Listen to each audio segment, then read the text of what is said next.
नमस्कार. साप्ताहिक महाराष्ट्र या कार्यक्रमात मी सोनल चव्हाण आपलं स्वागत करते. घेऊया आढावा महाराष्ट्रातल्या आठवडाभरातल्या ठळक घडामोडींचा. राज्यातल्या पायाभूत सुविधांशी संबंधित प्रकल्पांचा मुंबईत आयोजित विशेष वॉर रूम बैठकीत मुख्यमंत्र्यांनी आढावा घेतला. पाहुयात याविषयीचा वृत्तांत. महाराष्ट्राच्या सर्वांगीण विकासासाठी पायाभूत सुविधांच्या निर्मिती प्रकल्पांची कामं वेगानं पूर्ण होणं गरजेचं आहे. त्यामुळे संबंधित यंत्रणांनी प्रकल्प पूर्ण करण्यातल्या अडचणी दूर कराव्यात असे निर्देश मुख्यमंत्र्यांनी दिले. ते पायाभूत सुविधा प्रकल्पांसंबंधी वॉर रूम बैठकीत बोलत होते. कंत्राटदारांनी नियोजित कालावधीत प्रकल्प पूर्ण केले पाहिजेत. संबंधित यंत्रणांनी याकडे काळजीपूर्वक लक्ष दिलं पाहिजे असंही मुख्यमंत्र्यांनी यावेळी सांगितलं. विलंबानं कामं पूर्ण करणाऱ्या कंत्राटदारांना नवीन कामं दिली जाऊ नयेत अशा स्पष्ट सूचनाही मुख्यमंत्र्यांनी दिल्या. कोणत्याही परिस्थितीत पायाभूत सुविधांचे प्रकल्प 3 ते 3.5 वर्षांमध्ये पूर्ण झालेच पाहिजेत असे निर्देशही मुख्यमंत्र्यांनी या बैठकीत दिले.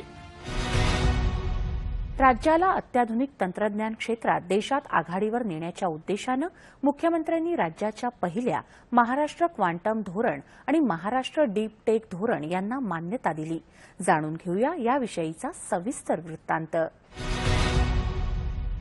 महाराष्ट्र क्वांटम धोरण आणि महाराष्ट्र डीप टेक धोरणामुळे महाराष्ट्र अत्याधुनिक तंत्रज्ञान क्षेत्रात देशामध्ये आघाडीवरती येईल असा विश्वास मुख्यमंत्र्यांनी व्यक्त केला.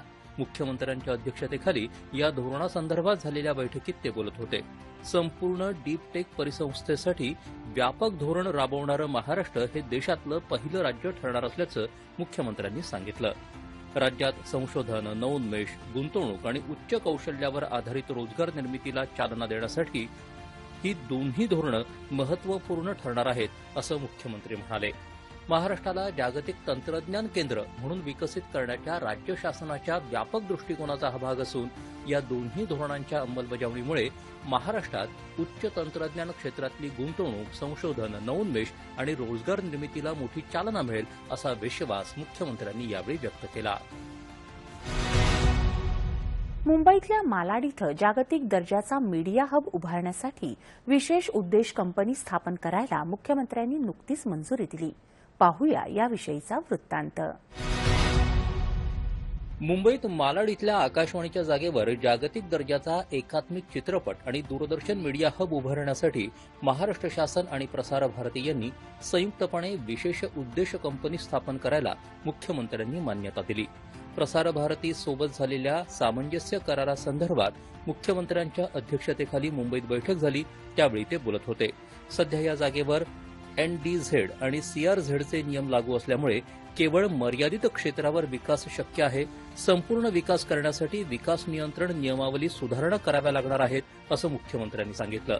या संदर्भात राज्य शासनाकडून आवश्यक ते सर्व सहकार्य केलं जाईल असं आश्वासनही त्यांनी दिलं. या प्रकल्पाचा पूर्व व्यवहार्यता अभ्यास आणि कृती आराखडा तयार करण्यासाठी सल्लागार संस्थेची नियुक्ती करावी. तसंच DPR आणि तांत्रिक बाबींना गती देण्यासाठी दोन्ही संस्थांच्या अधिकाऱ्यांची संयुक्त कार्यसमिती स्थापन करावी असे निर्देश मुख्यमंत्र्यांनी दिले. आता घेऊया आढावा या आठवड्यातल्या आणखी काही महत्त्वाच्या घडामोडींचा. विकसित भारत 2047चं स्वप्न साकार करण्यासाठी कौशल्य संपन्न आणि तंत्रज्ञान सज्ज मनुष्यबळाची निर्मिती करणं अत्यावश्यक आहे असं मुख्यमंत्र्यांनी सांगितलं. ते मुंबईत आयोजित इंडिया ॲट 2047 या कार्यक्रमात बोलत होते. नवतंत्रज्ञानामुळे रोजगार क्षेत्राचं स्वरूप झपाट्यानं बदलत असून या बदलांना सामोरं जाण्यासाठी युवकांना आधुनिक कौशल्य देणं ही काळाची गरज असल्याचं मुख्यमंत्र्यांनी सांगितलं.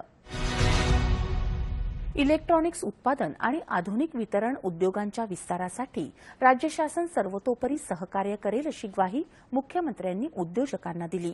मुख्यमंत्र्यांच्या उपस्थितीत महाराष्ट्र शासन आणि इलेक्ट्रॉनिक क्षेत्रातल्या 2 कंपन्यांमध्ये सामंजस्य करार करण्यात आले.